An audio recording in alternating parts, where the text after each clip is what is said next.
My name is John Chaput, and I'm a professor here in the School of Pharmacy and Pharmaceutical Sciences at UCI.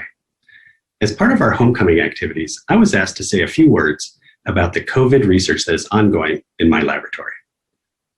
As I'm sure all of you are aware, the current coronavirus pandemic represents the greatest threat to U.S. health and prosperity since the Great Depression. While vaccines are on everyone's mind, it's important to remember that we have two other arrows in our quiver. The first is diagnostics. With more than 2.2 million deaths reported worldwide, 450,000 of which have occurred here in the United States, new technologies are urgently needed for routine, large-scale testing. Inexpensive and simple-to-use tests would control the spread of COVID-19, and importantly, they would facilitate safe environments for social and economic activities that include work, travel, and school. Currently, quantitative real-time PCR is the gold standard for detecting the SARS-CoV-2 virus in patients. Unfortunately, this method has slow turnaround times, generally 24 hours, and cannot be scaled to the entire population.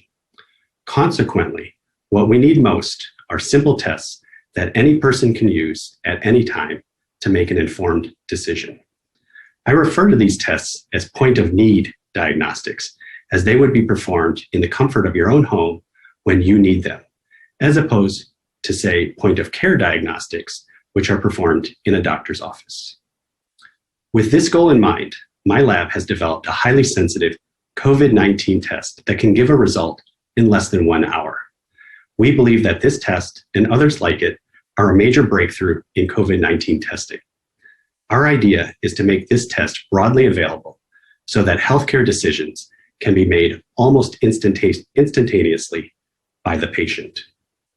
Patients that do receive a positive test would then have that result independently validated using the gold standard of quantitative real-time PCR. The second arrow in our quiver is therapeutics. My lab is also working to develop COVID-19 therapeutics.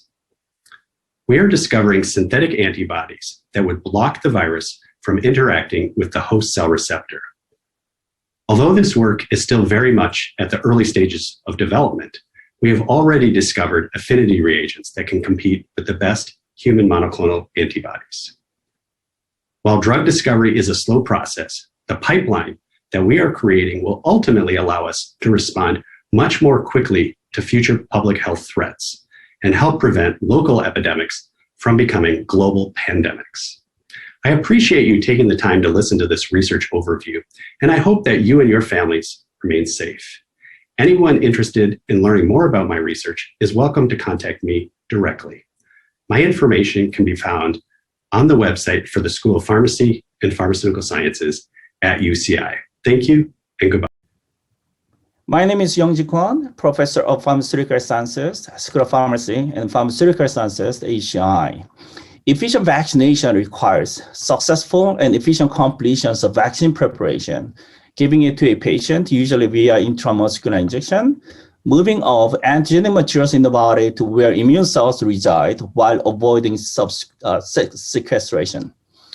And the most importantly, being eaten by key immune controller cells called antigen-presenting cells that present the antigen signals to start a cascade of antibody generation and the eradication of pathogen-infected cells.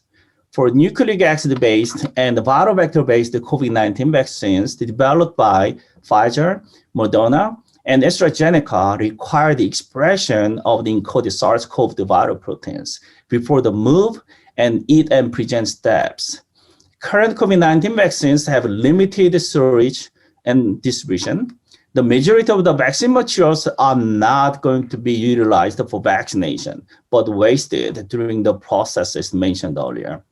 The immune stimulation supplement component, called adjuvant, could also provoke allergenic reactions.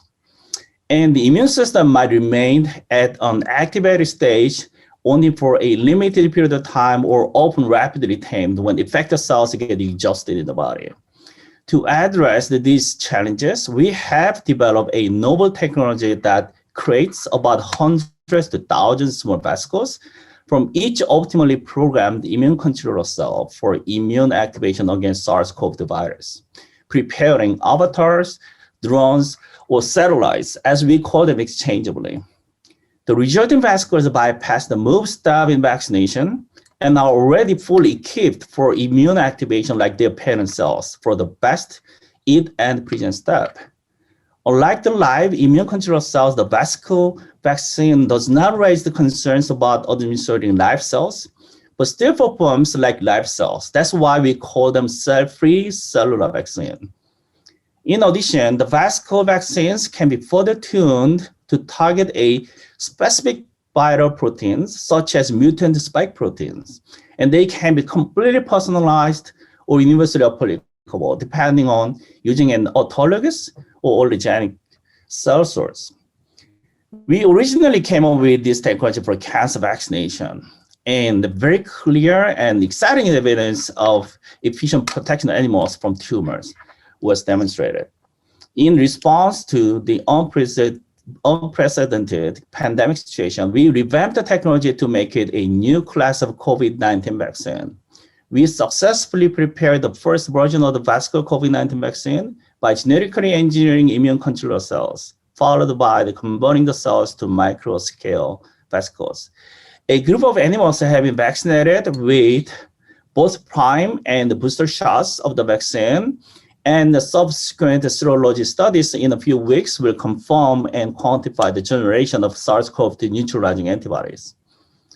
Then the vaccine's prevention capability will be holistically assessed by using an animal model that mimic human COVID-19 pathology. This study was generously supported by the pilot funding at UCI, orchestrated by the Office of Research, School of Medicine, and School of Pharmacy and Pharmaceutical Sciences. Hello, everyone. My name is Wei-An Zhao. I am a professor at the School of Pharmacy and Pharmaceutical Sciences, UC Irvine. I'm very excited here today to tell you about our COVID-19 serology test that can have very important applications in COVID surveillance and therapeutic and vaccine development. This is a work in collaboration with Dr. Philip Filner in the UCI Vaccine R&D Center. This test is to measure antibody response to see if you had COVID. We start with 1 drop of blood sample. Typically, we collect the sample through a finger stick, which is very easy and quick. And this can be collected, under this the drive-through setting as well. So then we add the sample to a microarray chip, which comprise a comprehensive panel of respiratory viral antigens. So these antigens are molecules that are found on viruses. So we can use them to capture antibodies in the sample. Using a salvage assay, we can tag this target antibody to produce fluorescence, which can then be measured using a portable imager we developed specifically for the point-of-care use. So effectively, we can run a couple of hundreds of tests on this single chip with the size of thumbnail. Our test has exceptionally high sensitivity and specificity, and it can outperform conventional method because of the large number of antigen we used in this assay. So this test is also very modular.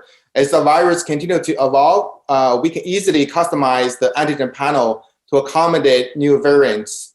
So one of the most important applications of this test is to measure the prevalence of COVID infections for the public health surveillance. In collaboration with UCI School of Public Health and UCI Medical Center, we actually tested over 10,000 healthcare workers from UCI Medical Center and Orange County residents. Back in last summer, we found out about 10% of OC residents were seropositive, which is 7 times higher than what we initially expected.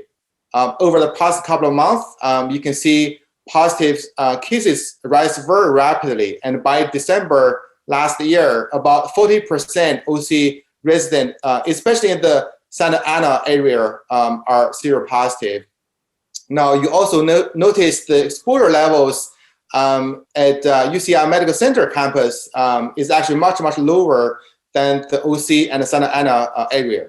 This might be due to transmission control measures enforced by the hospital compared to those in the Santa Ana, in the community area. So these results support the use of transmission control measures, things like wear a mask, social distancing, wash hands to effectively limit the spread of virus. The other very important application of this test is to measure the efficacy of vaccines. We already have 2 vaccines on the market, and a few more are coming. So people want to know how well they actually work, which can be determined, with our test. So another exciting project we're working on right now is to develop a comprehensive viral antigen test that can diagnose not only COVID-19 infection, but also flu and common cold in a single test. This will allow us to effectively manage and treat patients with overlapping symptoms. Finally, my lab is also working on to develop super broad neutralizing antibodies for COVID using a very powerful single cell-based high throughput screening. We're particularly interested in the antibodies that can target multiple SARS variants, including the recent ones found in UK and South Africa. So once developed, these super neutralizing antibodies can be used as therapeutics or vectorized vaccines to treat and prevent COVID. So we're really excited about this technology. And I think what we're going to do in the next couple of months is to really scale up and automate this whole system so we can really deploy that very quickly to the clinical testing centers so we can really benefit more broadly in the society.